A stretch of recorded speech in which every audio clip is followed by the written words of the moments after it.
Of course.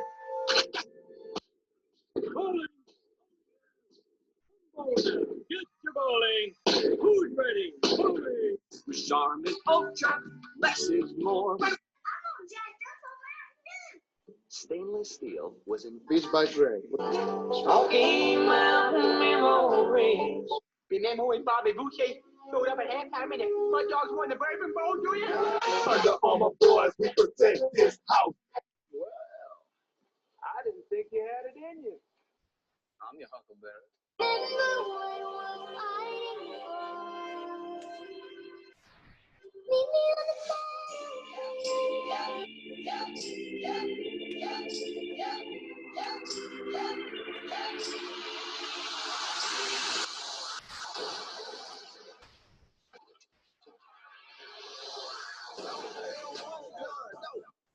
Welcome, everyone, to the TCAA Bowl Selection Show.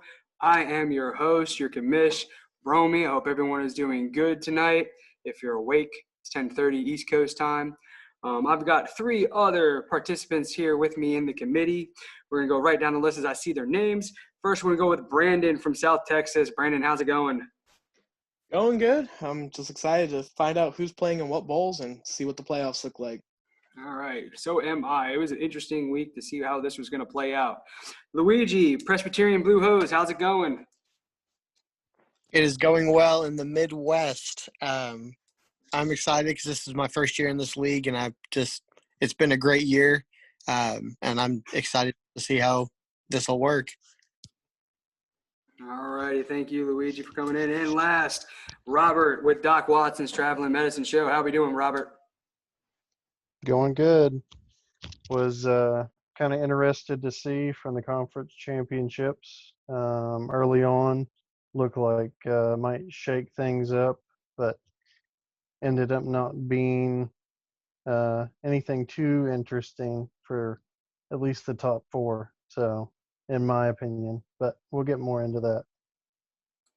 I completely agree. I remember I messaged you Sunday night saying, good Lord, we might have some interesting conversations when we do ahead and get this recorded and start talking about it. But that's not the way the Monday and Tuesday night games went for us. It kind of made life, I think, probably the easiest in all the years we've done this for the top four, which kind of makes me wonder how I want to start this. But I guess I'll recap real quick before we go ahead and start figuring out who's going to be playing who and stuff like that, just in case nobody's familiar with how the season ended for these conference title games and you're not paying attention to the band app or anything like that. But your ACC conference champion is Delta Phi Gamma, defeating Terry Tate's Pain Train 141-104. So congratulations there to the defending champion Delta Phi Gamma. In the Big Six, you had the Dynasty edging out South Texas Raiders 100-96. So congratulations there to the Dynasty. In the Big East, you had, remember the Titans University, victorious over Nova Southeastern Sharks 104-95, getting, remember, the Titans in their first year a conference championship. In the Pac-6, you had Samurai Jackson University victorious over the Land Thieves 143-108. Great matchup in that one. It was definitely going to be a dogfight between those two, and they gave us quite a show because it did not look favor for Samurai as we were going through the weekend there. And then in the SEC, you had the SCLSU Mud Dogs victorious over the Volunteers 127-100. So as we were mentioning early in the week, after the Sunday night games, as those were clearing, there was a lot of possible upsets, and we were really wondering how this week was going to shape up when the Monday and Tuesday games were over and when we got into this conversation. But it worked out to where all the favorites won, and we don't have to make that big of a decision for the first time in a long time doing this. So kind of makes me wonder, should we just go ahead and get the top four and get that over with and then figure out the rest of the bowl games? Or because normally I like to start from the bottom and go upward to give us some suspense, but I don't really think there's going to be that much suspense this time around. What do you guys think? I think my top four, at least one of them will differ from everybody else. Ooh, that's interesting because I also think it's pretty cut and dry. I'm confused of what I should do here. I think we're gonna do this. I think we start off with the top 4. I think let's go ahead, because I feel like then we know for sure the top 3. So I'd love to figure out what Luigi's got going on for his 4th spot. And maybe it's just the different seating between maybe 3 and 4. I don't know, but I definitely want to. I think I want to jump into this now. Then I think I want to I'm intrigued to see how this 4 looks. Or should we do what we normally do and figure out all the other bowls first and keep everybody in suspense and actually have to listen to the entire show? Well, now that I just said something suspenseful, maybe you just let them listen to the entire show. Ooh. Yeah, I think we should just, no matter how cut and dry it seems, let's just keep the routine how it's always been. All right, then. Let's go ahead and let's talk some bowls. Let me pull up the standings to make life easier for all of us as we have this thing working this way. All right, so bowl game matchups, right? We'll look and see if maybe they face each other or not, because I always love to do that as well.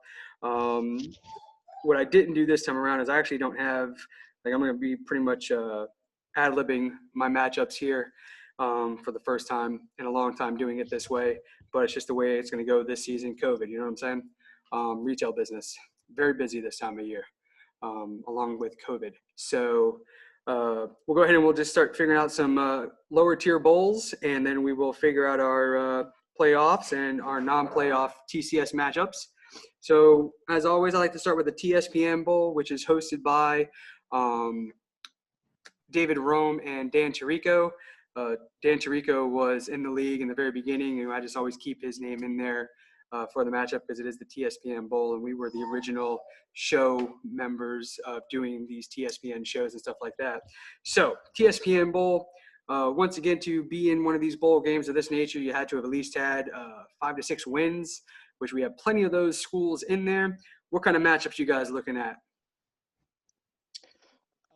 Just kind of in general, taking away my personal 4 playoff teams, I think there are 10 teams who deserve to go to bowl games, but there are only 8 slots.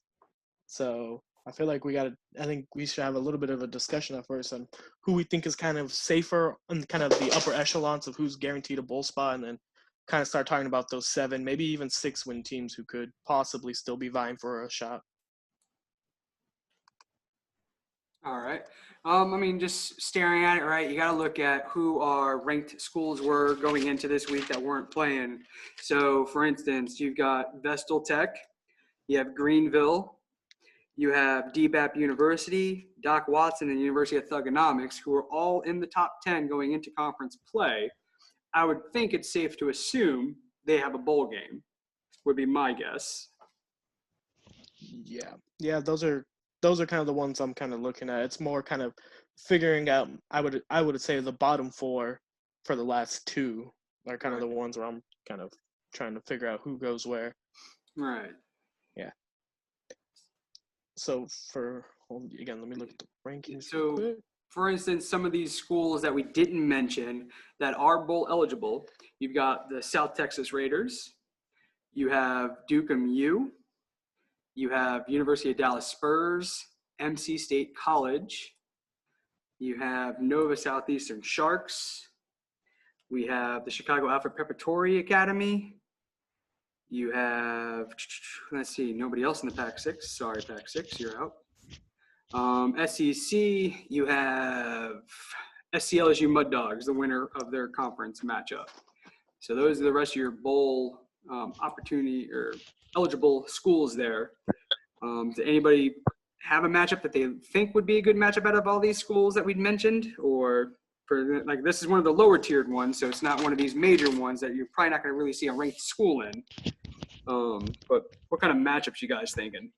I wanted to clarify something. So for the playoffs, we've got the top 4 teams, but then in addition to that, there should be 12 teams, right? Yeah, you're going to have 2, 4, 6, 8, 10. Yeah, you'll have 12 more schools that get in. Okay. Yeah, so you have more than likely your other TCS bowl games that are the bigger bowl games will be your other ranked matchups, usually. And then some of the ranked teams fall into the other bowls because there's 10 ranked schools. You only have 8 matchups for a ranked school. Okay, yeah. I completely forgot about the other 2 bowls. So yeah, that actually makes more sense. Now things get a little more interesting. So on the lower end of things, I'm looking at a little notes written up of some of the teams. Did I play you this season in the regular season? I don't believe so. I'll say no, but I'll look it up here real quick. Yeah, so am I. I don't believe we faced each other at all this past time frame, but I am looking at myself as maybe sneaking into one of these other TCAA bowl games, though. Ooh, yeah, but I'm just because I know I probably will be playing in a lower end bowl, so I'm trying to just see what kind of interesting matchups. Right. That we did not. So a possible one that I had for lower end was Copa and Terry Tate. Okay. Copa. Copa was 6-6. Terry Tate 6-7, losing in their conference title game. I don't believe they faced each other during the year. Wonder who has that as their sound on their roster. Yep, I heard it through the speaker.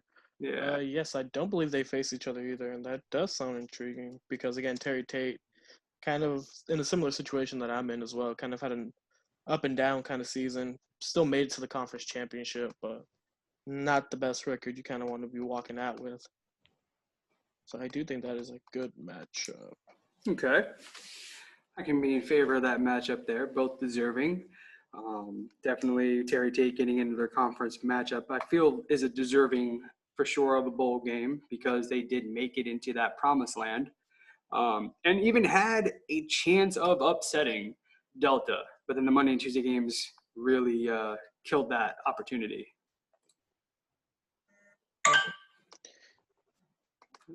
Getting messages for recruiting. Yeah. Again, just kind of looking more at the 7-win teams that are kind of 7-6 wins teams. I have Doc Watson, Thugs, Nova, South Texas, and MC State all kind of matched up. I think any combination of those schools against each other would be a very interesting bowl game scenario. Primarily the one I'm looking at, depending on where they fall, would probably be maybe myself, South Texas versus MC State, because it'd be hilarious because that was a team I chose to win the entire thing, and not in the playoffs. And again, I just feel like it's 2 schools who are relatively active, so I feel like there'll be some good banter too leading up to the bowl. Yeah, I also kind of had South Texas and MC State kind of matched up. MC State had, I think, some just crazy scores at times during the season. Obviously, South Texas, I think, made it all the way up to number 1 at one point, and then just dropped off a cliff. We don't need to talk about what happened. Man, but then, I mean, made it to the conference game. Unfortunately, was unsuccessful there as well. But I think I like that matchup. I think MC State and South Texas would be an interesting one. Okay, I like it. Yeah, just to kick back here, South Texas was number 1 after week 6. So going into week 7, they were number 1. I believe I was the only undefeated team at that point. Yeah, and then lost. I believe 4 or 5 straight. It was brutal like that. And then lost, and then he's out of my top 10. And makes it all the way down to 16 in my rankings at one point in time. Then he moves back up. Look at that, moving back up. But all right, I like it. So we're thinking a little South Texas and a little MC State. Yeah. All right. You know what? Since you're on the call there, Brandon, you pick the bowl that you want. You want to be in the TSPN. You want to be in the Jacked Up. You want to be in the Stainless Steel. Or you want to be in the Beats by Dre. Let's go with the Beats by Dre Bowl. Beats by Dre. NC State versus South Texas. All right. I like it. All right. Now, another matchup or another team that you guys were just talking about, another school, was Terry Tate's Pain Train. Getting into that conference matchup, definitely deserving of a bowl game. Do we see anybody? Did you guys have a nice little matchup there? Right away I'm looking at maybe a little Nova. Let's see who else is around there. You got Nova as a possibility. You even have. I'm not sure what we do with SCLSU Mud Dogs after winning their conference. I mean, do they deserve? Are they going to be one of those schools that just misses out on one of these TCS games? Since you can only have 8 in that, do they just miss out? Do they be in one of these regular bowl games? Lots of questions there. Go ahead. In terms of Terry Tate, if you kind of look at Copa, the way that they lost games, like they were outscored by quite a bit. It's kind of similar in, Copa was outscored by a little less than 8 points per game, and Terry Tate was outscored by close to 10. But they both have similar. They both have the same record in terms of non-conference play, or similar record in terms of non-conference play. That just looking at the standings, because I'm gonna be honest, I haven't kept up as much as you guys have. But looking at the standings, I was peeking at those two potentially being able to play each other in a bowl game. And then I was wanting to make a comment on SCLSU. I think winning their conference does make them worthy of a higher end bowl game. That's just my opinion, obviously. Okay, we're definitely. I think that's definitely a good thought process right there. Do they get into that TCS game or not, or do they just miss out? I mean, because you would figure if we were to probably do rankings, they were ranked. I'll look real quick and filibuster at the same time of where they were ranked going into this week, and So they were 11. They were 13th going into the week. So my thought would be, if we were to do rankings right now, they're probably making their way into the top 10 if everyone would have played, pending if any other of the top 10 schools would have lost. Yeah. So I mean, they would have definitely pushed their way into the top 10, I would think, pending just about. Would have to just depend on what would have happened with if more schools played and it just wasn't conference play or conference championship play, that is. But they just dropped out of the top 10 week prior going into conference play. So they were 10th going into that originally. Yeah, I'm not sure where I had SCLSU the week prior, but I know the last ranking that I did, I want to say I had them either 13th or 14th. So I kind of played around with my current rankings and moved them up to, I think, 11th. And speaking as somebody in the SEC, I believe, to double check this before I say that. I believe I would have outscored them last week. Just saying. But obviously it doesn't mean anything because I didn't make it to the conference. But the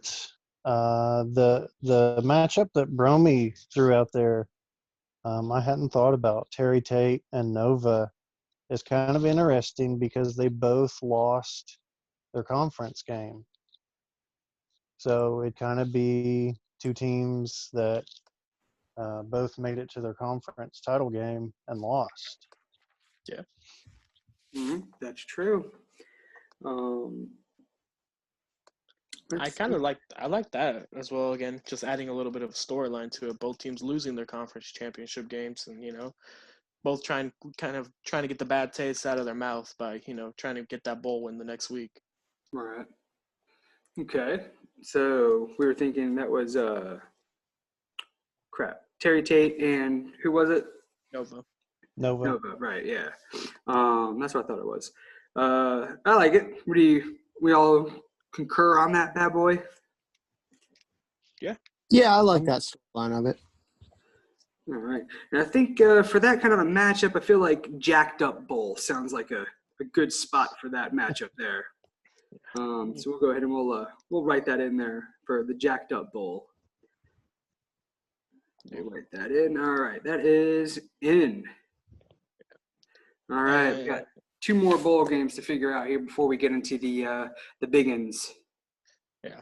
So if I'm doing my math correctly here, we have room for, if we give every team that won 7 games a bowl, which we have so far, we have room for one more 6-win team to go to a bowl game, and I believe that team should probably be Dukem. I mean, 6-6. It's not a record that, being kind of the middle of the pack, but when you look at the strength of schedule, they, besides South Texas, myself, who had the 6th hardest strength of schedule, they had 8. I mean, everybody in this kind of vicinity, Thugs are right there as well. It's kind of with the losing record, and they were able to pull even. And the Pac-6 is what it is, but I would arguably say that the Big 6 was probably the most tough conference this year, with, having a team that's pretty much all but guaranteed to be going to the playoffs, having another team that's going to be in contention for a top bowl, and having another team who already just got selected to a bowl,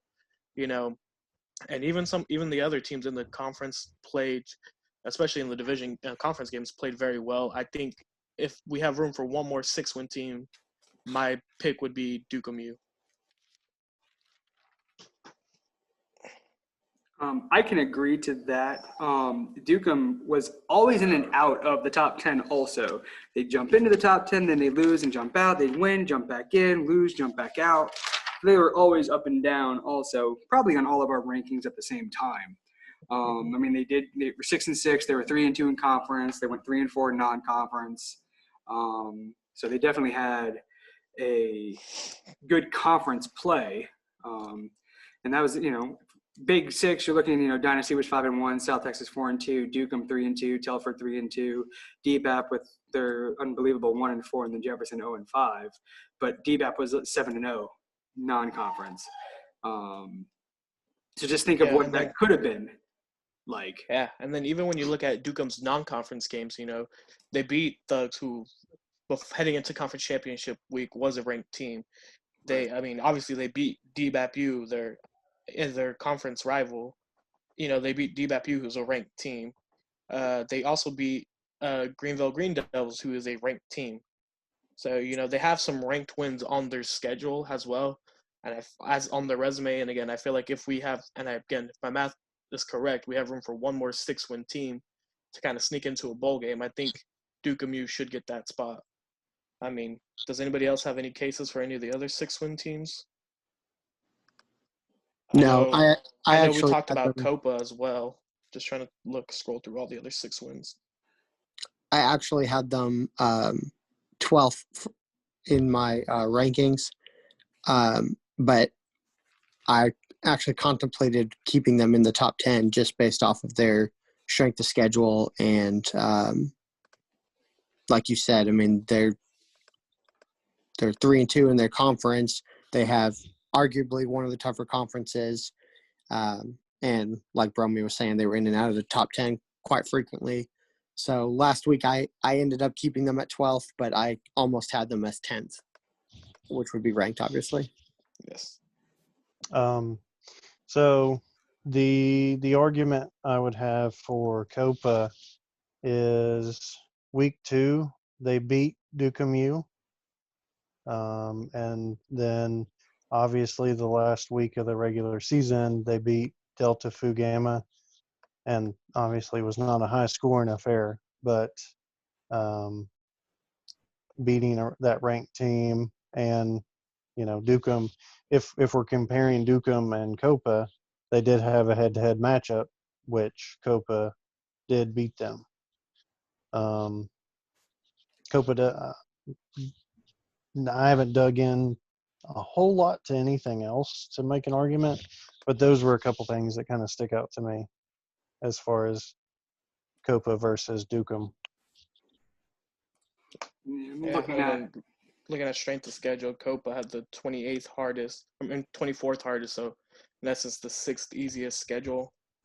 So yeah, and then kind of looking at their schedule, they lost to Remember the Titans, they lost to Thugs, they lost to DBAPU. I mean, yeah, they're only ranked win. They played 4 ranked opponents on this, well, currently ranked opponents, and they went 1-3. And yes, that one win was a huge win against the then number 1 Delta Phi Gamma. But as you mentioned, it was a very low scoring game.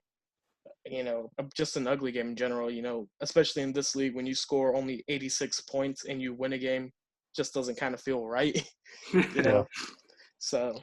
I mean, But I yeah, won't argue I that mean, is a huge win. And again, as you mentioned, they also did win the head-to-head matchup against Dukem U. But overall, I think Dukem has a better resume. But Copa does and have the 2 eye-popping stats, which are they beat the then ranked number 1 school and beat the team they're being compared to in a head-to-head matchup. and I mean, like you said, them having an easier strength of schedule and Dukem having the 8th hardest. I'm okay with Dukem. Just wanted to throw out a couple of points for another 6-6 team. Yeah, the only other 6-win team in there would be Dallas Spurs. I'm not sure right off the bat what their resume is, but I mean, I am just staring at Dukem's schedule. They beat the Thugs, who are currently ranked 10 for week 1. They beat DBAPU, who's currently ranked 8. They beat Greenville by 50 points, who's currently ranked 5th. So, I mean, just those 3 wins alone already. And then, they lose to South Texas, who's in their championship matchup. They lose to the Dynasty, who's in the conference championship matchup. They lost to MC State just by 4 points, who's also, we just mentioned, has got themselves into a bowl game. They lost to Doc Watson, who's ranked. So they're up and down for sure. But I almost makes you just wish maybe we should think about both those schools maybe just facing each other again in a bowl game. Just to, we have to kind of, I guess, maybe see how everything plays out. But makes me just wonder if maybe we should just have Dukem and Chicago face each other again in a bowl game for just supremacy and maybe a little Dukem revenge. Yeah, that could be an option. But again, if my math served me correctly, if we make that matchup, we'd be leaving a 7-win team without a bowl. Right. And I just pulled up the points for in the season. Chicago had 1,488 points for, compared to Dukem, who had 1,634 points, so about 150-point difference between their points for. And Dukem U was also more efficient in setting their lineups. You could take that for what it is. Right. So, I pulled that up right now too. Dukem was higher power ranked compared to Copa. Outscored them for sure. and then the eye-popping one for me is the all-play record. Dukem would have had a 538 all-play record as opposed to Copa's 398. So I mean that's a 130-point difference, the all-play record, Right. which is how tight those numbers usually are. That's massive. Right. Yeah, I can definitely lean towards Dukem more than Chicago for sure. So maybe we figure out some of these other bowl matchups first and just see what kind of lays or waits for a matchup, and keep Dukem in the thought process and Copa in that thought process. And maybe they'll be one of the last schools we put in one of these bowl games. And then look at one of these, maybe getting some 7-5 matchup going and just kind of see where we're left off. What do you guys think? Yeah, I'm good with kind of leaving those 2 and see where we end up. Yep. I mean, Sounds good. because you start looking at the 7-win teams that still haven't gotten into a bowl, that we haven't talked about into a bowl game yet. You have Doc Watson, they're at 7-5. You have Thugonomics, who are at 7-5. And those are actually the last two. Those are the last two on my They're the list. last two on the 7s. Yeah. And again, I think Dukem versus one of those teams would be an interesting matchup. I just would have to make sure they didn't play. Well, we will, we hear the Thugonomics, we lost that week 1 matchup. But, we're not looking for revenge on them. We're looking to lobby for a bigger bowl game. see. Yeah, we're looking for a bigger bowl game. Now, I'm not sure what Doc Watson's Well, Doc Watson actually beat Dukem U recently in week 11. So What the? This is crud. It's not good for my case, man. All right, let's find them an 8-win school then. Obviously, you don't want to pair him with DBAP, a conference rival. Right. You've got SCLSU. That's the hot topic one. Do they get into that higher tier bowl game? I'll just say I'm a sucker for conference championships. I think that it should mean something. Right. Me too. And I just think that winning that conference champ, it's not like they won the conference championship game and they were a 6-win or 7-win team. That put them up to 8 wins. That's still, when comparing all the eligible bowl teams, that's still in the upper echelons to begin with. I think kind of getting that conference championship should have secured them a spot in at least one of the TCS bowl games. No matter kind of which one against who, that's another question. But I feel like they deserve to be that. So for me, it's DBAP, who again we just mentioned, conference opponent, or one of the Pac-6 schools in Land Thieves or Green Devils. Right.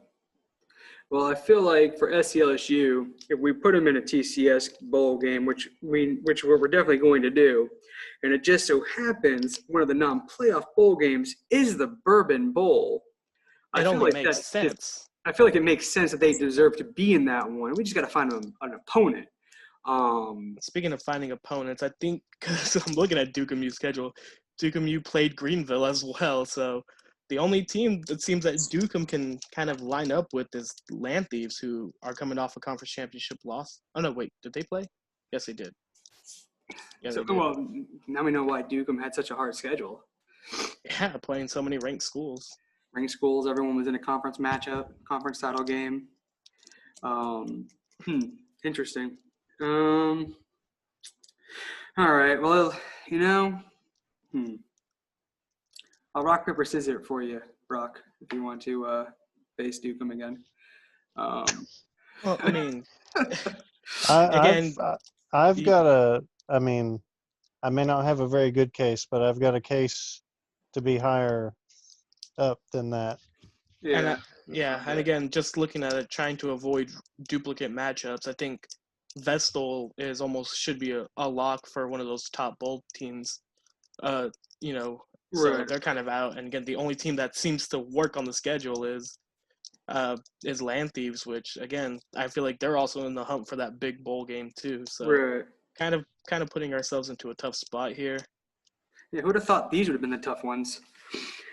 So I feel like for Vestal, they're going to get a TCS matchup. They were ranked 4, even though they weren't playing in a bowl game. We're obviously not going to put them against SCLSU, so that means that they're going to be in the other TCS game as one of the. Because I would assume, and tell me if I'm wrong, that Vestal is in nobody's top 4 for the playoffs. Can I assume that correctly? You may be incorrect. Ooh. Yeah. So, I mean, Luigi did say he probably had a different 4 from all of us, and looks like Vestal was his 4. And there it is. So interesting. All right.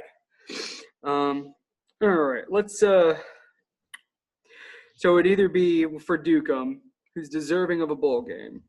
We're trying to avoid, which we do try to avoid, rematches. It was just Land Thieves that was available to him? Pretty much.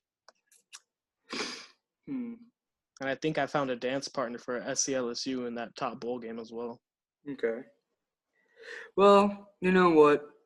I'm going to go ahead and we've done enough talking. I feel like I don't have a shot at a TCS matchup. The Thugs are ranked only 10. We did face Dukem week 1, and we did lose. So I do feel like I'm going to go, and I'm sure this is probably agreed upon, but I am the commish, and nobody wants to, upset the commish here. But I do feel like maybe that should then be the matchup. Maybe a rematch of week 1, Dukem U versus the Thugonomics. The Thuggers get a bowl game, which, we're ranked 10. Are we deserving of a TCS matchup? Probably, honestly, not. There's too many schools ahead of us. And we did just squeak back into the top 10. So I'm good with going back and facing Dukem, a rematch of week 1. I then also requested to be the TSPN bowl game since, I know one of the hosts, David Rome, he's a very good friend of mine. I'd like for him to announce our game. So if you guys are good with that, it gets Dukem that bowl game. It gets, the Thugonomics a bowl game that they would be getting. Yeah. And it kind of fixes something here. Yeah, I mean, that works. My only other workaround would be we'd have Dukem play Lanthies, and then in the last non-TCS bowl game, it'd be the Thugs versus Doc Watson. I've really avoided trying to play that dude this year.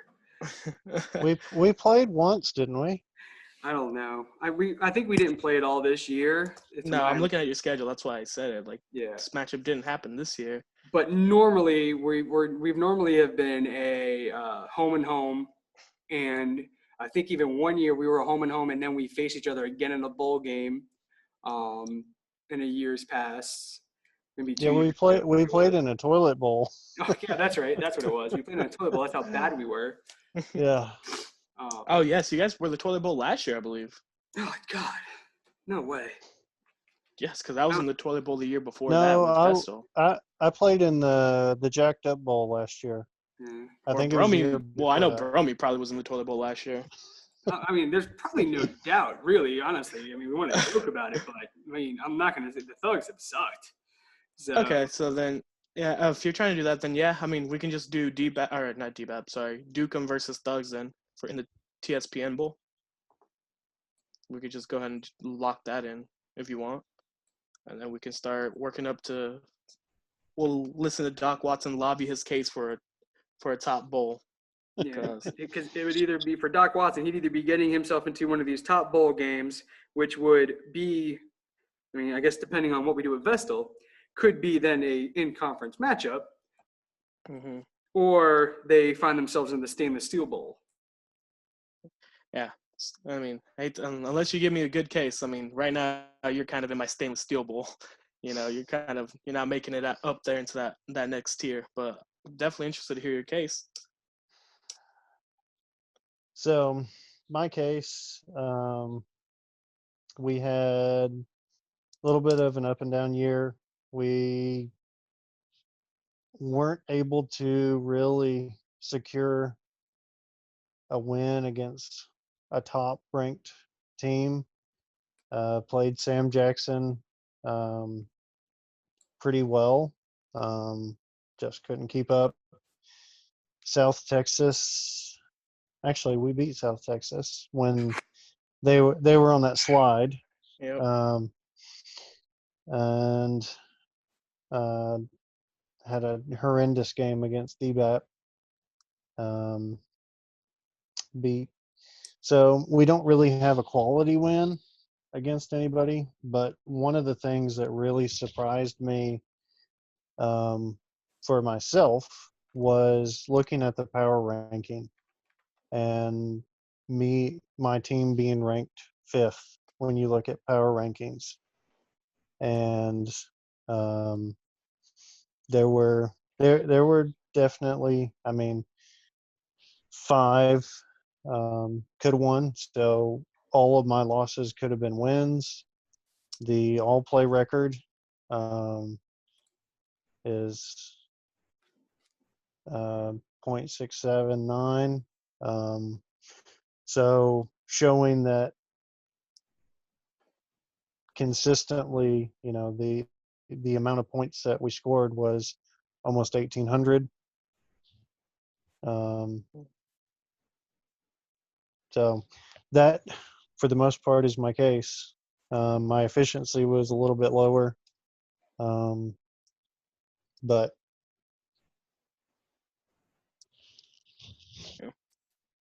Yeah, and for me personally, the reason why I just kind of have that hesitation about putting you into one of those bigger bowls is the fact that there is no quality win. And again, if we look at the schedule, as you mentioned, your quality win, one of your better resume looking wins was against me, but it did come during a slot. Oh, I do have your schedule pulled up right now.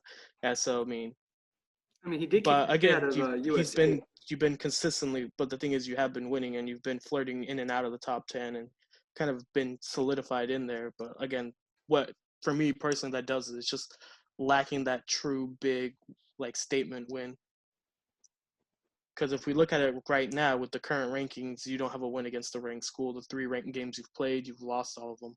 One being an ugly blowout to DBAP, who is another team you're kind of vying for against for one of these top bowl spots. Right. Correct me if I'm wrong, though, and I know it doesn't show a lot of strength at the end of the year, but wasn't NC State College the number 1 ranked team when he beat them? And I know they're not even close now, but Yeah, MC State, I believe, because they did lose week 1 in a crazy game, but I believe they were still probably a top 5 school at the time. And then looking at where he played me, I was still probably at that point a top 10 team as well. And again, just kind of, but then kind of going and looking at the strength of schedule too. Doc Watson is about middle of the pack. So, I mean, yeah, it's again the quality wins or against your 2 quality wins are probably against me and MC State, and kind of as the season went on, they've kind of lost their luster a little bit.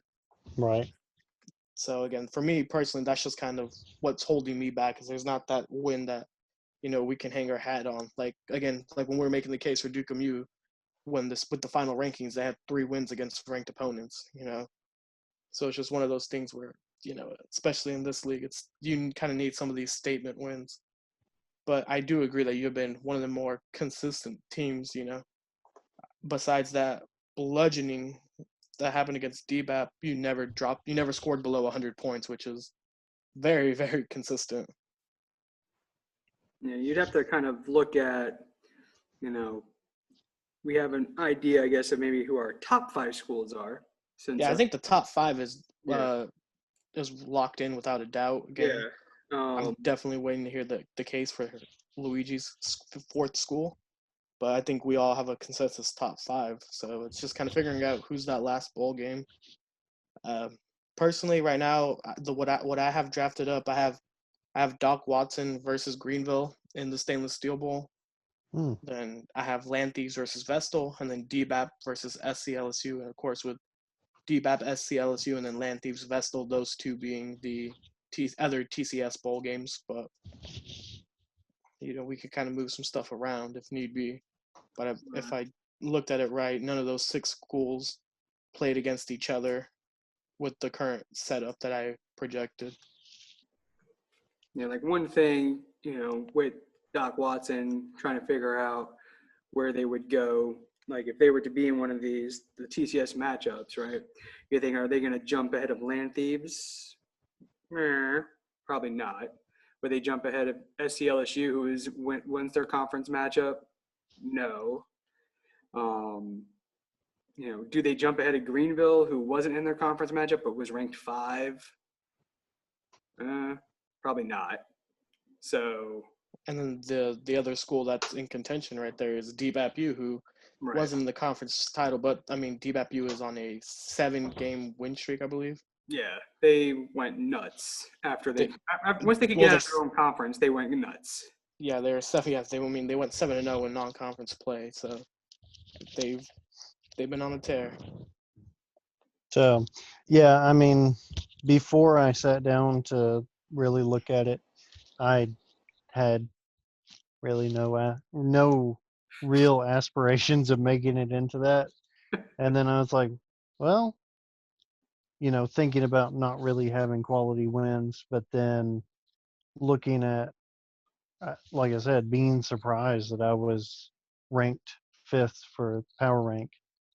But looking at those other teams, even on my own true list, I've got outside of outside of my top 4, then I've got 4 other teams ranked ahead of me that I would put in those other bowls, those higher bowls. So, Yeah, I'm looking at DBAP real quick, just looking at what their schedule looked like. We get out of their conference play because we know the conference was tough. They beat Chicago, they beat the Thugs, they beat Doc Watson, they beat Charlie, and then they beat Quack Attack. So they did beat 2 currently ranked top 10 schools. So I feel like DBAP is definitely sitting in one of those TCS matchups for sure. Yeah, and again, kind of just talking about what Brock said. I mean, when you look at it, the TCS bowls, it's 4 bowl games, 8 teams. Doc Watson currently is sitting at, if I would have, from my last rankings, he's sitting at 10. So kind of just on the outside looking in, Right. Okay, So I mean, so I guess the only thing left to do is to find the dance partner for Doc Watson in the stainless steel bowl. right. And I was leaning towards one of the Pac-6 schools. Don't really have a preference over which one, but I think one of either of the 2 would make for a great matchup, either Greenville or Land Thieves. Because I feel that DBAP, Vestal, and SCLSU are kind of firmly entrenched in the top tier, and it's kind of which Pac-6 school gets that last TCS bowl spot for me, at least personally. so I know previously, in previous years, I had like a home and home agreement with Greenville. This year, we didn't face each other, so facing them again, since I haven't this year, is kind of intriguing. Because the other thought with Land Thieves, they were in their conference title, they lost, but for me, I think they do need to be in one of those upper bowls. I agree, and I honestly think they have a better resume than Greenville, who's ranked higher than they are. Because if you look at their losses in the season, I mean, they lost to South Texas when they were on their tear. They lost to Samurai Jackson twice, but they've actually beat Greenville Green Devils, and they lost to Dallas Spurs at the end of the season as well. But, I mean, the Dallas Spurs one is probably one of their tougher losses. It looks like they lost week 1 to Jefferson Community College. But since week 1, like I said, they lost to Land Thieves, still scored 132 points. They lost to Samurai Jackson, scored 138 points. And then they beat Greenville Green Devils. So if they were going to participate, if you were looking for an opponent to participate in the Stainless Steel Bowl, I would honestly choose them over Greenville Green Devils. Yeah, and that's why I think Land Thieves did have a better resume than Green Devils. That's why I had Greenville kind of against Doc Watson in the stainless steel and kind of putting Land Thieves into a TCS bowl game. Okay. So we're thinking. So we're thinking Doc Watson versus Greenville, who's currently ranked at number 5. Yeah, We're thinking they're not good enough for one of the other 2. We know they're not in the playoffs. So then it's, do they fall out of being the next top 4 school in a sense? I mean, well, for me personally, I had Greenville ranked, again, the TCS bowls, we were ideally sending the top 8 schools. Right. And I had Greenville 7th on my list. Okay. And so then the question is, well, who's leapfrogging them for that spot? And that's SCLSU Mud Dogs because they won the conference title. Right. Because again, I think Vessel and DBAP, regardless, should be kind of locked in. And again, according to Luigi, he's got an argument for Vessel to even be in the playoffs. So I think those 2 teams are kind of for sure in. And then I think Land Thieves just has, winning 8 games in a row in this league is a very, very hard thing to do. And for him to start the way he did 0-3 and then rattle off 8 straight wins, and theoretically it could have been 9 straight because that loss to I do believe it was Dallas Spurs at the end of the year, was brutal. It was, I think, an 8-point game. So I think Land Thieves deserves to get in, and then it comes down to Greenville or SCLSU. And again, I value the conference championship more. Right. Yeah, I would agree with that because going off of what I had rankings wise, I would have had Greenville at 8, and with SCLSU being ranked lower but winning their conference title, I would agree. I would have them leapfrogging Greenville as well. All right. So back to Doc Watson's opponent. We're thinking more Greenville than Land Thieves, correct? We're thinking Land Thieves is going to find themselves in one of the TCS bowls, but we're thinking Greenville is dropping out of that zone and finding their way down to the stainless steel bowl. Yes. I think unfortunately Greenville kind of went from on the precipice of a playoff spot to somehow not even making a TCS bowl. But I mean, that's just kind of how the cookie crumbled. Right. With the way the conference championship kind of played out. Yep. All right. I'm good. All right. So now, we know top 5. We know there's going to be a nice little discussion for 4 and 5 here, and I think we know which 2 schools those are going to be. So then it's trying to find SCLSU that opponent then, and then you're then thinking in a sense. Don't get me wrong here. We're thinking Land Thieves, right? Or who else would be? Because I'm trying to think of. I have a feeling that the argument 1, 2, 3, 4, 5, or at least 4 and 5, is going to be coming down between. Remember, the Titans and Vestal would be now who I assume is going to be who gets in, who gets out. And then it's who's then going to also be in that other matchup versus who doesn't make the playoffs, either Vestal or remember the Titans. And then you still have DBAP-U as well into that argument, who's not going to be in the playoffs, but they're definitely going to be finding themselves in this matchup as well. Yeah. If I'm correct here. Yes. Yeah. So for me personally, again, I think SCLSU and DBAP would be a very intriguing matchup. Just kind of, DBAP, like we said, kind of had one of the worst conference play that we've seen in recent history. I mean, you went 0-4 in conference. Like that's tough. That's tough. But then kind of rattling off wins against their non-conference opponents, kind of being really hot towards the end of the year, and everybody just kind of thinking, man, if only DBAP were playing in that conference championship game. Because you guys can chime in, but I think had DBAP been playing against the Dynasty instead of myself, I think we would legitimately be sitting here talking about if DBAP won that conference championship game, had they been in it, are they a playoff team? So I think DBAP is hot, and they kind of get to play against a team in SCLSU who, like we said, kind of had a little bit up, a little bit of down, but at the end of the day, they can still call themselves conference championships, something DBAP didn't even get the opportunity to play for. Right. I can agree to that. Trying to figure out what school we're missing right now when it comes to these that other opponent. If we go, it's SCLSU. Yeah, it's SCLSU versus either DBAP or Land Thieves. Right. That's kind of we pick and choose. And then whoever. And then whoever's the odd man out gets whoever doesn't make the playoffs. So again, it's just, I think at this point we just got to decide, what do we think the better matchup would be? SCLSU versus DBAP or SCLSU versus Land Thieves? Let me go back to, and neither one of them faced each other, right?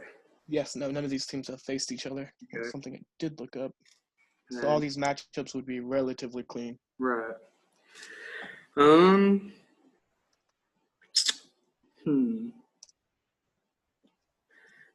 I think that SCLSU matchup in DBAP would be a very interesting matchup for sure. And then you're looking at Land Thieves versus, remember, the Titans, or versus Vestal. And that's also a very, very intriguing matchup. Yeah. Hmm. Yeah, that's why I'm kind of leaning towards DBAP SCLSU because again, for me personally, that would leave Lanthies and Vestal, kind of vying in the other bowl game. Which again, we'll talk about who's 4 and who's Right. 5. But for me When we personally, were discussing the lower bowls, and I was talking about SCLSU, I was actually looking at DBAP as the team to be playing against them. But before you even brought up playing DBAP versus SCLSU. yeah, again, I think Yeah. both these schools would be an interesting matchup. That's especially with SCLSU getting the unofficial home field advantage playing in the Bourbon Bowl. Right. I feel like I almost want to look back, and I can look real quick, but I feel like every time SCLSU is in a bowl game and it's not in the playoffs, they're probably always in the Bourbon Bowl. Let me look here. Oh, I can't see all the matchups, but they never won the Bourbon Bowl yet anyway. So it just feels like maybe they always keep losing in the Bourbon Bowl. Maybe that's a bad omen for them, honestly. Yeah. But I like it. I like LSU and DBAP. I'm a fan of it. I say we go with that. All right. Yeah. Sounds good. All right. So then here we are, right? We got 5 schools remaining. I would go ahead and easily say, and I don't think I'm wrong here, but number 1 would be Samurai Jackson University. I don't think there's Yes. a way to argue that. Yes. Number 2 would be the Dynasty. That is my number 2 as well. Yes. All right. So then you've got number 3, which would still be Delta. They did just win. Yep. Right? Yes. So that puts Dynasty versus Delta, which that's going to be a freaking matchup. Yeah. I'm not even sure if they faced each other this year. I mean, they only had 1 loss and 2 losses. I mean, the odds of them probably facing each other were slim without looking it up right away. So then you're thinking, all right, so Samurai versus Remember the Titans or Samurai versus Vestal. And since Luigi has this thought process of not going with who we think is a 4, I would love to hear what Luigi has for Vestal. Well, if you look at the regular season in terms of scoring and even all-play record, they're the 3rd highest scoring team in the league. They have the 3rd highest all-play record, I believe, in the league. And they have they both have impressive wins on their resume, so I'm not taking anything away from either one of them. Vestal has only played 2 currently ranked opponents, and have beat both of them. And one of their losses was to the highest scoring team of the week back in week 6 to the Volunteers. And then they have some worse losses when it comes to SCLSU, who ended up actually winning their conference. So, I mean, their 3 losses aren't awful.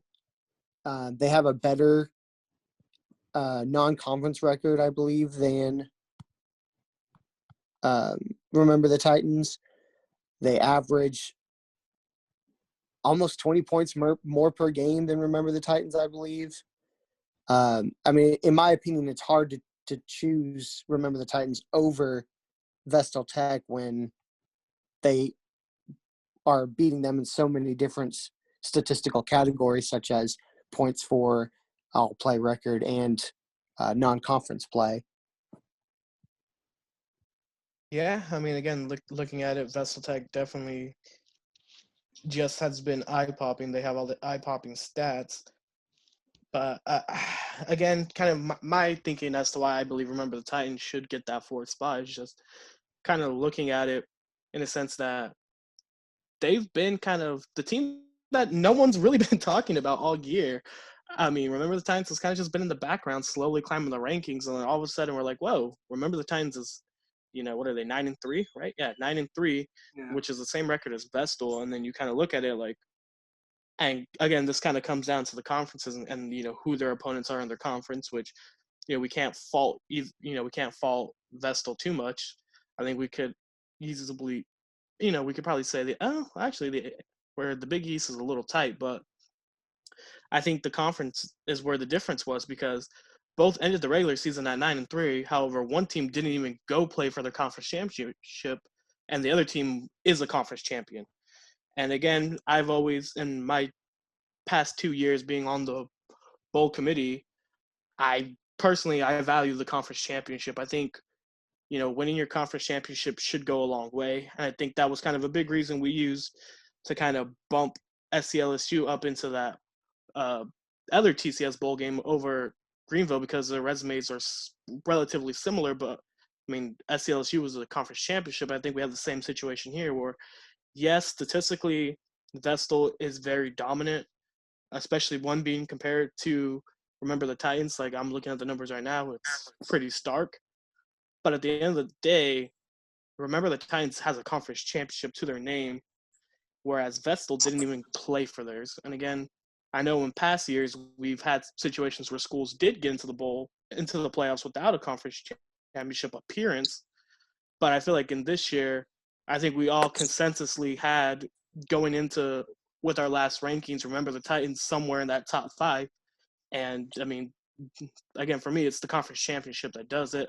I had Vestal over Remember the Titans at 4, Remember the Titans at 5, but winning that conference championship game is enough for me personally to put them over Vestal. But I mean, curious to hear what Brock and Bromy have to say about that. Well, I just want to say a counter argument. The only counter argument I can say is Remember the Titans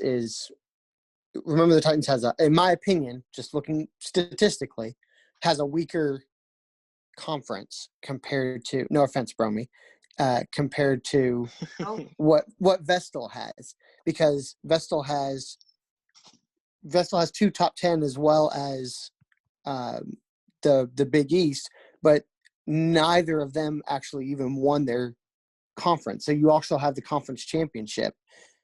And if you look at like in terms of scoring per game, I do believe the top four of the SEC conference outscores the top 4 of the Big East conference. So I do agree in a sense that that conference championships should count for something, but you also have to pay attention to the strength of the conference. And that's why I had SCLSU higher than, wanting to play in a higher bowl, is because SCLSU won, in my opinion, a stronger conference.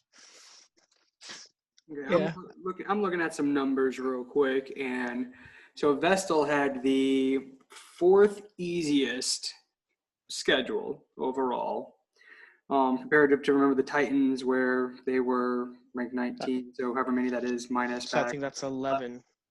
So they're in the middle of the pack. Vestal lost to the 2 schools that did play in their conference title game. So Vestal did lose to both SCLSU and the Volunteers. Remember the Titans lost to Thugonomics. They lost – where's their other loss? They lost to the Dynasty, which, everybody did. Where's their other losses? They had 3 losses. Where's their third one? They lost to Samurai Jackson. Sam Jackson. So they lost to the number 1 school and the number 2 school. And their other loss is to a conference opponent who also happens to be ranked. Right. And that was by 20 points. Yeah, and again, who Vestal Tech actually beat as well. So right. And then let me see. I'm gonna pull up Vestal Tech's schedule here. Vestal Tech beat Thugonomics earlier in the season, I believe, or later in the season, middle of the season. Yeah, and again, just kind of looking at Vestal's schedule here. The one game that just really sticks out is that loss to the Volunteers. Now, granted, the Volunteers did go play for the conference championship, but they finished, 5-7, the regular season 5-7. So Volunteers was the highest scoring team that week, if you look at that week. Oh, interesting. But again, that's one. I'm then trying to find their other losses here. They lost to. So I do have Vestal Tech's president on the line. Now, I do not know if he wants to plead a case. And I'll be happy to unmute him if he does. to see if he's gonna. And we've done this we did this I think last year with Telford Tornadoes. They were in this spot. They were 4-5. I let Marty in on the call, or he may have even been on our committee at that time, and we said state it, and he stated it, and he wasn't in his conference matchup either, and he found his way in to the playoffs. He lost, but he found his way into it. So I'm going to unmute Jeff. And if he wants to speak, he'll speak. I'm going to give him a couple of seconds. If he doesn't, I'm going to mute it back. But I'm going to go ahead and unmute Jeff real quick and let him attempt to plead a case if the rest of the committee is cool with this. You guys good with this? I'm fine with it. Yeah. Terry Tate was their other loss. Vestal's other loss. All right, so Jeff, if you want to unmute yourself, go right ahead and you can get in on this, Matt, and get in on this conversation. Gentlemen, good afternoon or good evening. It's an honor and a privilege to be on this call with you guys. Really appreciate it. Yeah, I've listened to some of the arguments. They're very valid. I think I did text Bromy. Our selling point, yeah, we had a little stretch there, a little blip there against SCLSU and Volunteers, where I don't exactly remember what the circumstance was, but we fell a little bit short there. Volunteers put up a hell of a week, but just for that little blip there, it really cost us a chance of shooting, of being able to take a shot at the conference title. So obviously that certainly hurt us because it felt like we needed to have a shot at the conference title to really kind of solidify our position in the playoffs. And I understand that. I understand the weight that the conference championship plays there. But I mean, I would just go back to, I don't know where we stand amongst the whole league in total points scored or average points for. Third. But it is, it's overwhelming when you consider that, over a 12-week period, the fact that I've, averaged over 20 points or right around 20 points more than Remember the Titans. So, look, I don't want to obviously, whatever you guys decide is the law, and I'm totally good with that either way. I'm not going to say you should choose me over them, but I think I think we pieced it back together since our little slip up against our conference foes. We've kind of put everything back together and we're ready to roll. But again, that's our selling point is points for overall throughout the season. I think we put up another 200-plus point week. It's the third time in the last 2 years. And that's pretty much what we got. All right, so I have pulled up on the screen here what it was week to week and everything. And that matchup that Vestal did lose to the Volunteers were the highest scoring team that week, school that week, with that 172 score. So Volunteers was beating everybody that week. I also not sure to see what Vestal had on their bench and what they could have done any different, if there was anything even possibly different.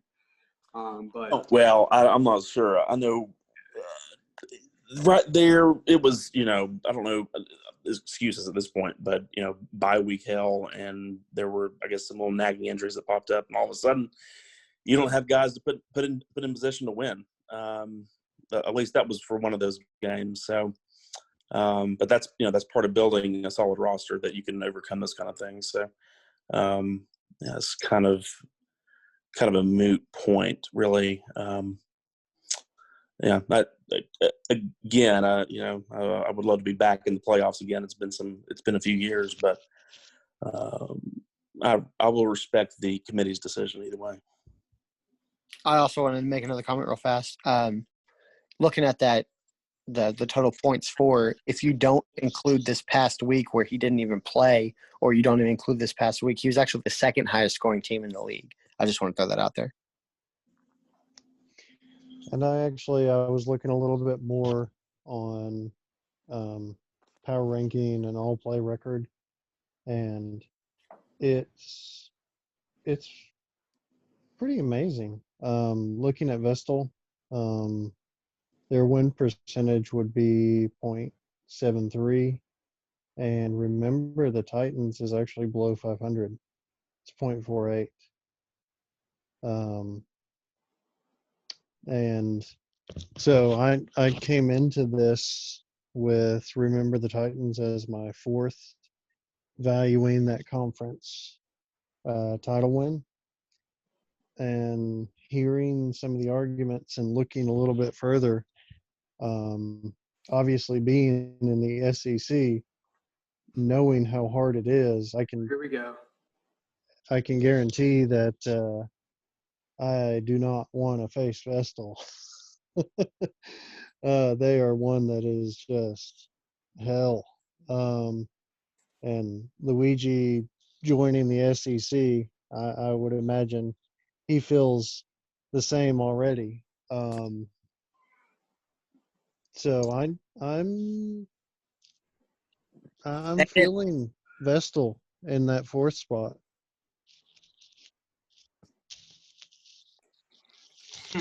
Okay.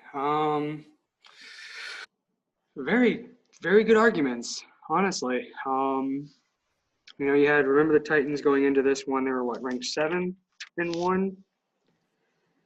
Yeah, I believe overall they're ranked 7th, but I know personally I had them 5th, which was which I mean, to be fair, was behind Vestal at 4, but right. I'm trying to pull up the matchups, and it's not working right when I'm trying to look up at the moment to kind of see what that looked like in that matchup for them. Just kind of wondering what the bench looked like and stuff like that against that matchup against the Vols. But, I mean, it is an ugly loss. There's no doubt about that at all. But, I mean, Vestal was, as Brock said, you didn't want to face them. And it just so happened that SCLSU and Volunteers caught them on just the right day, right week. Yeah. You look at non-conference, Vestal has been 6-1.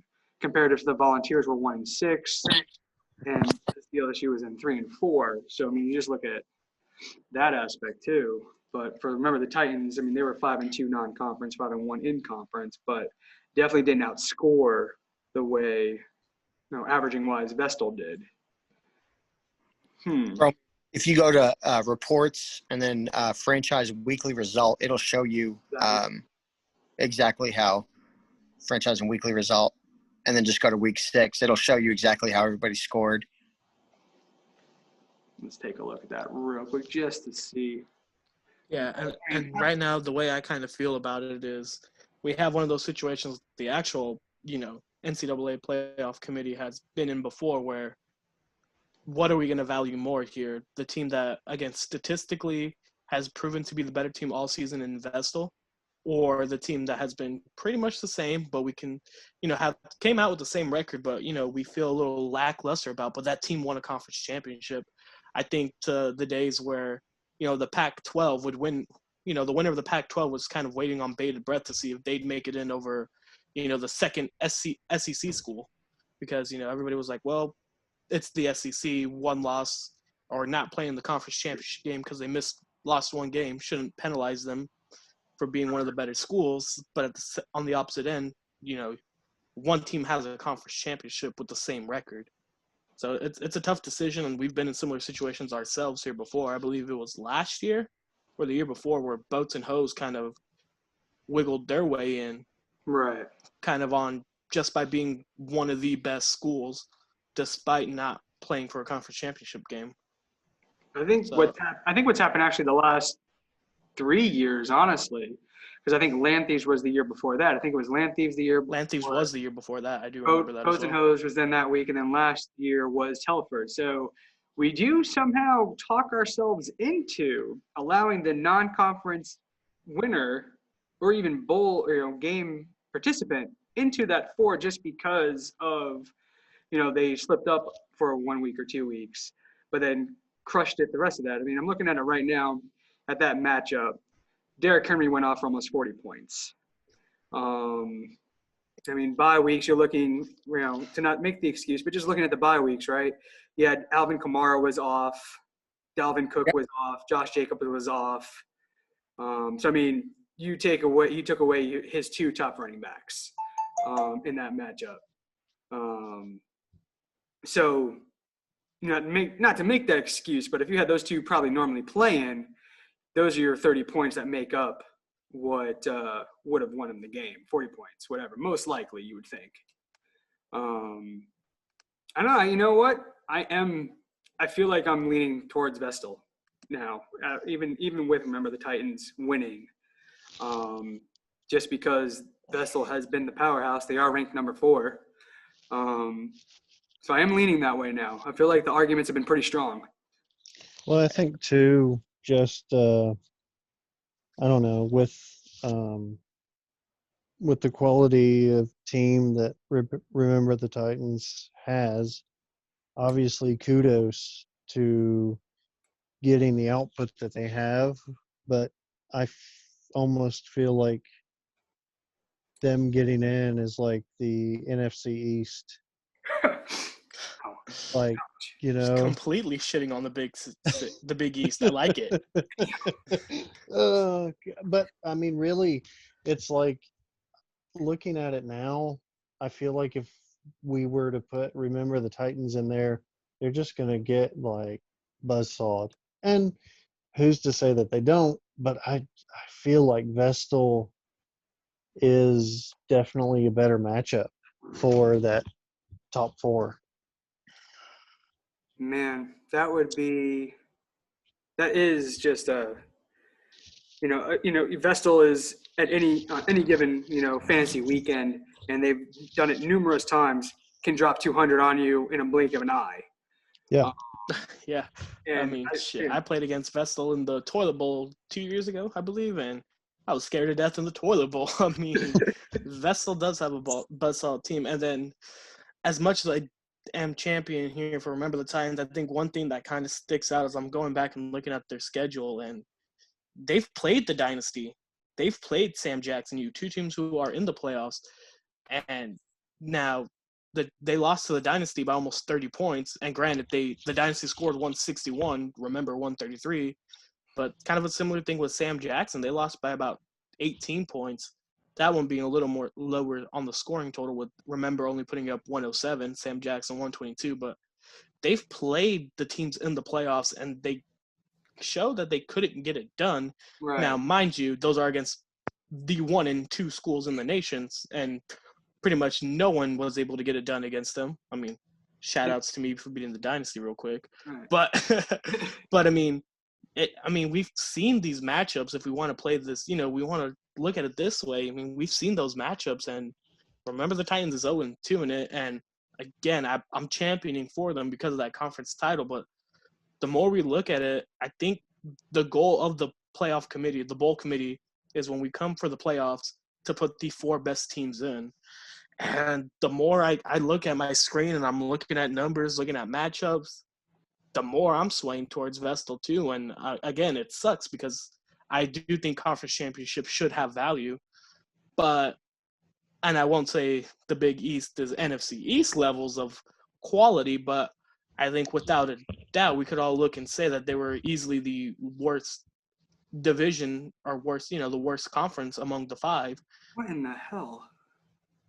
Again, no offense to anybody in the Big East, but I just feel like in every other conference, maybe you can make a case the ACC is bad, but the ACC also has Delta Fu, who buzzed all through the conference, So, but I just looking at a lot of these numbers more and more, and then kind of what I believe Brock pulled up was that all-play record. Vestal, I think, was like 740, 720, one top 3, 4, whereas Remember the Titans is sub 500, which, I mean, for a team being that high, like I'm looking at the power rankings right now where you can kind of see the all-play record. There are teams who are abysmal, who have had terrible seasons, who kind of come out, who have a better all-play record than Remember the Titans, which, I mean, it doesn't bode well for them, so it's definitely tough looking at this.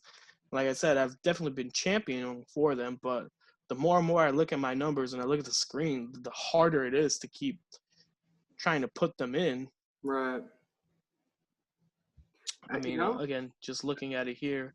I mean, I'm looking at that matchup week 12, right? Samurai, and I even remember maybe he was even going into the Monday night game or the Sunday night game, and I know Samurai even said this is the worst showing ever for a game of the week because they were, I think, ranked 1, ranked 4 or something like that in this matchup, and it was, going to be insane. And then they both kind of, shit the bed. Just Samurai had just enough to get the win. But I'm definitely leaning hard now towards Vestal for sure. I think the cases were, I think Luigi came in, gave us a great case. Jeff came in, gave us a great case. And I think the numbers are no longer lying to us. And maybe we wanted that feel good for Remember the Titans to get them in. But I mean, I guess technically they'd be jumping from number 7 to number 4 in that respect for winning their conference. But I mean, just thinking fantasy, I do think that they probably would just get destroyed. And maybe they won't, but just kind of looking at the lineup, I don't think Samurai would have that bad of a week again. And I think having Samurai versus Vestal is probably what, the nation wants, honestly. What TCAA wants, I think, is this matchup. Yeah, and again, the numbers just don't lie. Again, just staring more at that all-play record. I'm scrolling down, looking at teams, and a team like Telford Tornadoes, who had a pretty abysmal, season for their standards, only went 4-8. They have a better all-play record than Remember the Titans. So I mean, and granted, that could be credit to Telford being Telford, but I mean, you also just look at other schools, other 5-win, 4-win, even 6-win schools, all kind of in that range. A lot of them have similar, if not better, all-play records than Remember the Titans. And again, I don't know, it's hard to call a 9-win team a Cinderella story, but I feel like that's kind of where we're at with Remember the Titans. Like I said earlier, they were kind of the team no one was talking about, who just kind of hung around there. And again, winning the conference championship is a big deal. But as we've mentioned previously too, in the past years, we've been in this situation. We always find ourselves coming back to, we can't leave a school like, it's tough to leave a school like Vestal out of the playoffs, when they're not even top 5, top 3 in all play and points for, dropping historic weeks, being one of the few schools in league history to ever hit the 200-point barrier. And again, it's to Brock's credit, he, whenever you see Vestal on the schedule, doesn't matter what the record is, you're in for a tough matchup because, at any second they can drop big games on you. Whereas again, Remember the Titans has kind of always been in the background. Like they're just, Remember the Titans is a ranked opponent, but no one truly is scared. Like again, teams are scared to play Sam Jackson. Teams are scared to play Delta Food. Teams are scared to play the Dynasty, and teams are scared to play Vestal. And Remember the Titans just doesn't have that to them. And again, the numbers kind of back up that feeling we have because they've been in games where they've won some games that probably should have been losses. I mean, looking at they would have lost 6, they could have won 3. Granted, that split's always going to be higher. It's always going to be inverse. The higher you go, it's going to be inverse. But I just looking at some of those matchups too throughout the season, it's just tough to leave Vestal out at this point. And again, me, Bromy, and Brock all kind of came in almost unanimously, kind of just saying, all right, Remember the Titans won the title game, put them in. But the more we look at it, it's hard to leave Vestal out to dry. Yeah, I mean, Vestal held the number 1 spot for 4 weeks. I kind of feel like I don't know if we already kind of know where Luigi stands on this. I'm not sure where Brock stands on this, but I kind of feel like we know what we're doing. I think we know where we're at. I think we know what we have here for our matchups. And I'm not sure where Robert's at on it, if he thinks any differently or if he is now also swaying the same way. Yeah, I mean, I'm on Vestal at 4. All right. So I can say in agreement, right? Because we know Luigi was feeling this way, and I don't think he all of a sudden changes his mind.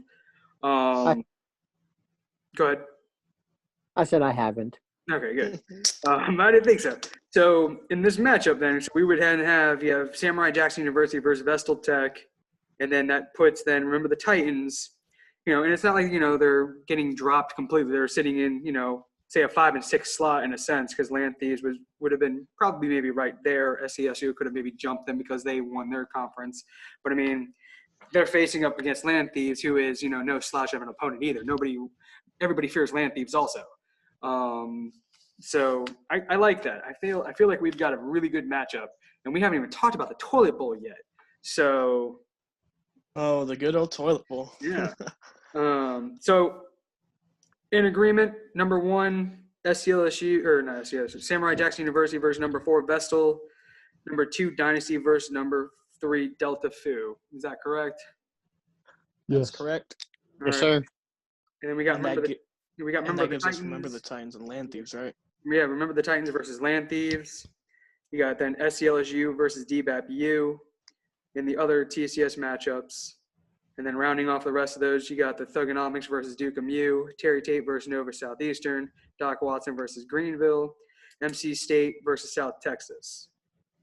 Sounds good to me. Those really sound like really great matchups. We really did a good job. I mean, only took us, how long we've been going? An hour and a half probably, but hey, And then, we got the right matchups, I think, at the end of the day.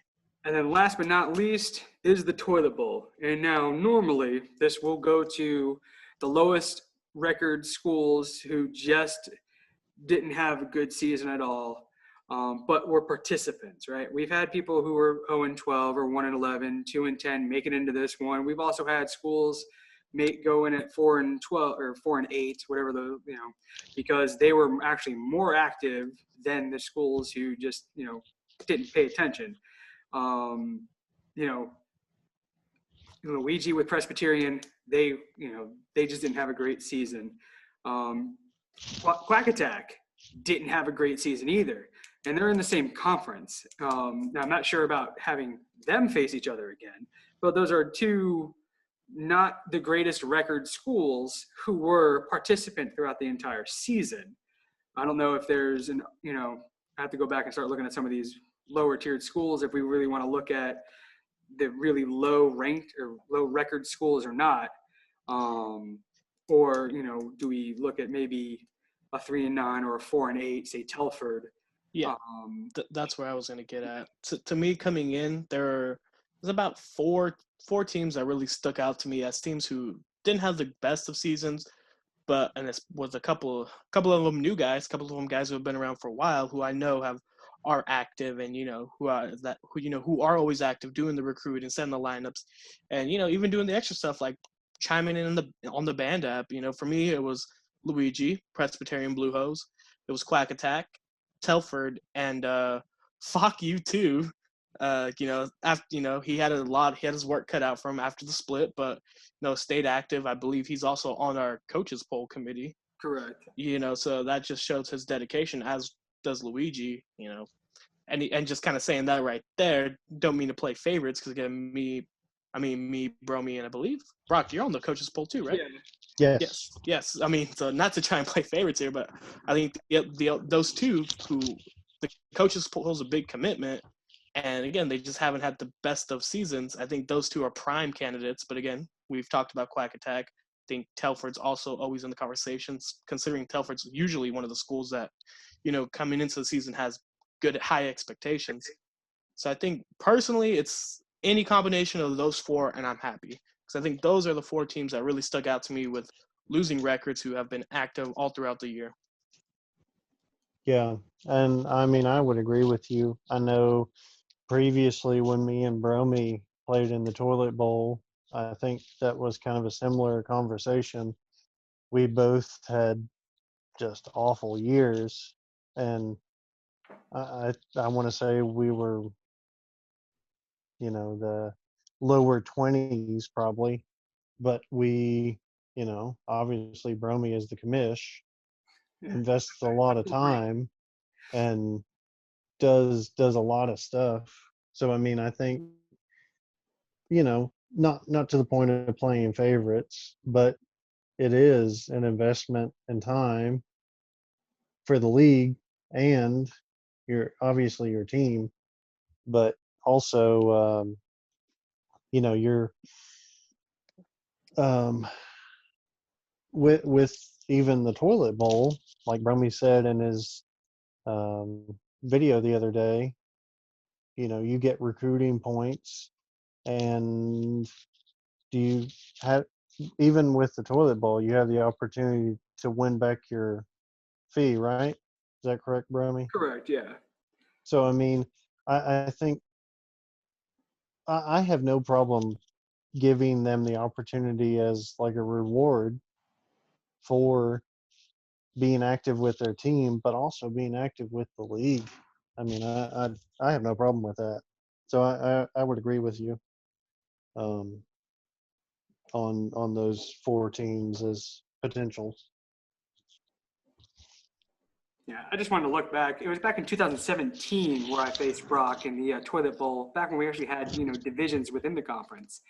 I just had to go look back and just see what year that was. But just, it was there.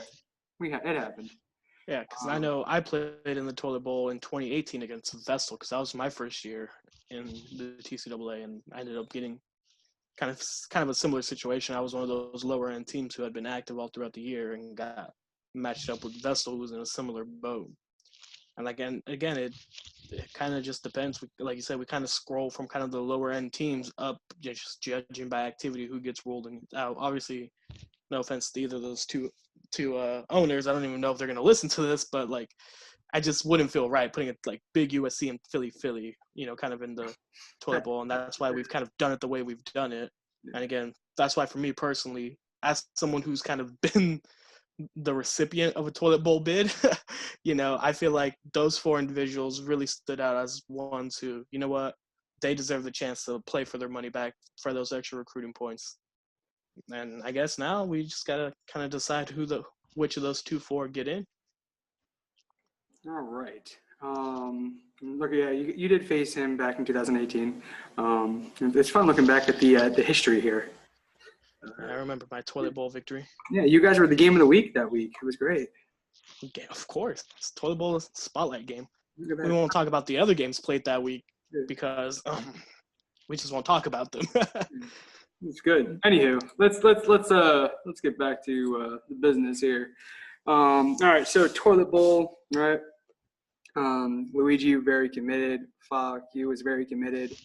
I mean, Telford committed as well. Just didn't have the season that he would want. And then Quack Attack, obviously, same there. It's one of those where you wish you had 2 more bowl games, to figure it all out.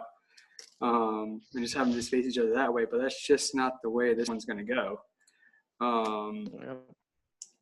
So, I mean, I guess, we'll let Luigi, since he's on this, speak your case for the toilet bowl if you want the toilet bowl. I mean, what's your thoughts? Would you like to play in the toilet bowl? I mean, like I said, we've been in this, and me and Brock and Brandon, we've all been victim to the toilet bowl while being in this committee. So I would love to play toilet bowl. I just want to say I played Fuck You 2 in week 8 and lost, and then Quack Attack in week 6 and beat Quack Attack. So I have played those 2. I am perfectly fine with a rematch, but I don't think I played Telford this year. That was the other one, correct? Correct. So I would, if it was voted to where I am in the toilet bowl, I would put my case towards playing Telford this year in the toilet bowl. Yeah, and looking back at it, I mean, week 6 against Quack Attack was truly a toilet bowl worthy matchup. Neither team broke 100. Quack Attack didn't even break 65. Oof. And then against Fuck You 2, pretty close game, about 10 points. But yeah, I mean, let me see what Telford's schedule looks like. Because again, I know, like I said, Telford had the hardest schedule from start to finish. Oh, that is right. Yeah, Telford, from start to finish, they had the hardest schedule. Quack Attack had the 8th easiest schedule. Ouch. Yeah. Poor And they Black just Tech. couldn't. I'm trying to pull. I just want to kind of look at what their roster looked like. Quarterback wise, probably just didn't. I mean, you have Aaron Rodgers. I mean, yeah, as you were saying earlier, his running back squad is what cost them, for sure. There, wide receivers, besides Michael Thomas, who missed a lot of the season. You have Tyler Boyd in there, but I mean, he was probably riding Michael Thomas a lot too, and just Thomas just didn't do it. Odell Beckham got hurt, so yeah, that's I almost feel like Luigi's called out Telford. Honestly, he's like, "Hey, I haven't faced you yet. Let's go after it." And it's a shame because Marty was originally going to be on this, and just it didn't work out well for him to get onto this. And it would have been interesting to hear them kind of argue to face each other. But Telford did have the hardest schedule, so I do feel like maybe there is something to that in having Telford in the toilet bowl because, they did the best they could. They faced the hardest schedule and just couldn't get anything to go for them. So, And I believe looking on that paper that you have of the toughest schedule, I had the 5th toughest schedule in the league. And that is actually, you were ranked 5th. So, I mean, that sounds like the matchup to make. Yeah. I'm good with that. Like I said, I was comfortable with any combination of the 4, and I mean, strength of schedule, sure, let that be the deciding factor. Right. So kind of a funny side note with Telford Tornadoes, their all-play record percentage would be higher than Remember the Titans. Yeah, that's something I said when I was looking through the all-play. I was like, I mean, I know Telford's always a tough opponent because, again, I 100% blame Telford for starting my 4-game slide, because, again, it doesn't matter how bad of a season Telford's having. Telford's always a school that, you see them on the schedule, like, all right, we're in for a dogfight. So I think it was definitely they just weren't lucky. I mean, it's not even luck. They had the hard, as Bromy said. And I would look at the strength of schedule when I would make my rankings too. I don't think they ever moved from that number 1 spot. No, they never. It was from preseason on. I mean, when you look at it, right? So Telford and we're just pretty much just having fun now because I think we've got the matchup. But just to continue to pile on to Telford a little bit, Telford loses week 1 to Remember the Titans. They're ranked. They were just in consideration for a playoff spot. They beat Balsahard University. That was their rivalry matchup. Then they get dropped 200 points by the Dynasty on them, but they scored 169 points. So I'm sure if we looked back, they were probably one of the higher scoring schools that week, except that Dynasty said, hey, no, not today. We're going to drop 2 on you. Dukem beats them by 6. Then they beat Jefferson Community College. They beat DBAPU, who is, in considerations for a lot of things we talked about. They beat then South Texas, and then just get destroyed by Delta, lose to Lanthes by 19, lose to SCLSU, lose to Samurai, lose to Vestal, who we just put in every opponent almost is in a bowl game that they faced. I think Balsahard and Jefferson are the only 2 opponents who aren't in a bowl game, which is wild. And again, even looking at the rankings they've played, the current rankings, they've played 7, 2, 8, 3, 6, 1, 4. And then when they played South Texas in week 7, South Texas was the number 1 school. Right. And I do believe Balsahard also was ranked at one point or another during the season. So, I mean, if anything, it would have been early on for sure. For sure. Probably about like week 5, I would say. Yeah. But man, what a tough schedule for Telford. Yeah. So I think they're deserving for sure. There's no doubt about that. And again, I think Luigi should be the other spot. I mean, he also nothing to laugh at, the 5th hardest schedule. And, I mean, still posted 3 wins, better than some other teams in that situation. Right. So I think we're good with that. We good with that, guys? Yeah. Yes, sir. All right. Yep. So we'll do a quick rundown here to catch everybody up who hasn't been listening for the last hour and a half. Who just skipped to the end for the final bowls. Yeah. Which is amazing because when we started this, we thought, we'll be done. I was thinking to myself, we're going to be done in like 30, 40 minutes. This shouldn't be too difficult. Those But the regular bowl games ate up a lot of time that we thought they weren't. right, they did. But so run it down real quick. So the Toilet Bowl, you have Telford Tornadoes versus Presbyterian Blue Hose.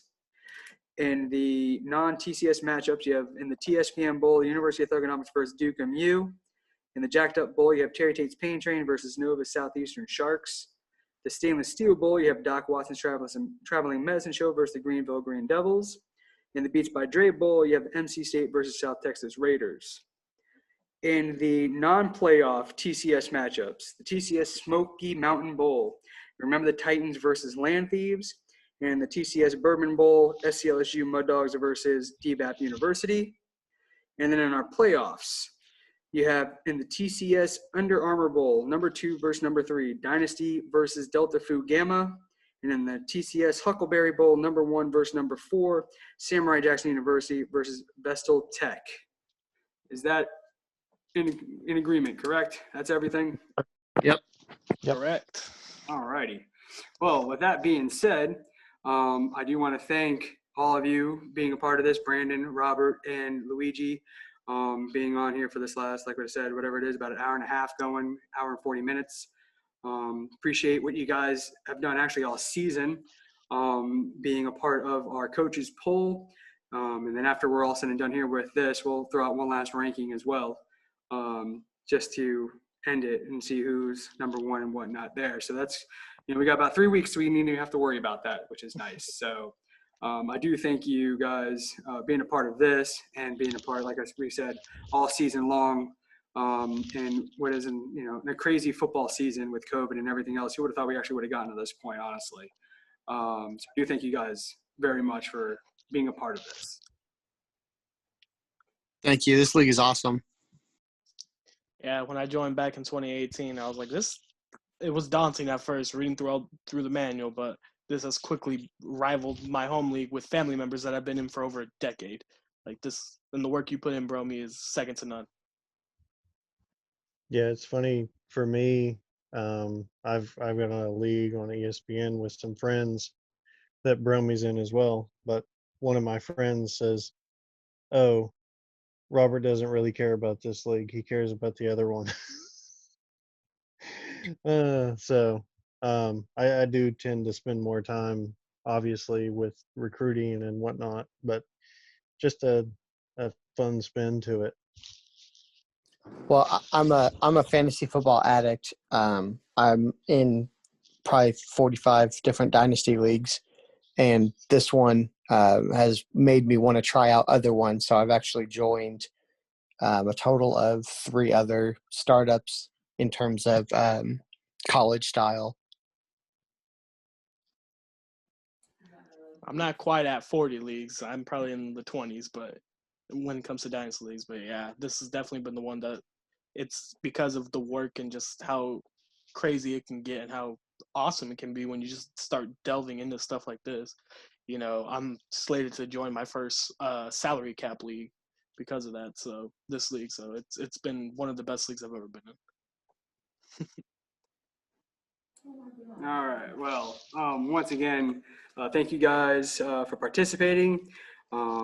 Thank you for everyone who will eventually listen to this. Hope you guys enjoy your matchups. I'm sure when Samurai listens to this, he's going to go, "Oh, shit." But that's just the way it's going to be. So sorry there. But thank you guys all very much. We'll let you guys get your goodbyes in, and we're going to close this out. Again, once again, thank you for having us on. Great time. We've been here for, including the pre-show, probably 2 hours, but it seems like time's just flown by. Last statement, the Big Six is the dominant conference in the TCAA. Doc Watson and I disagree. Everyone have a good night. I will look forward to doing this again next year. All right. Thank you, guys. And with that being said, we are out of here. TCAA Bowl Committee show is over.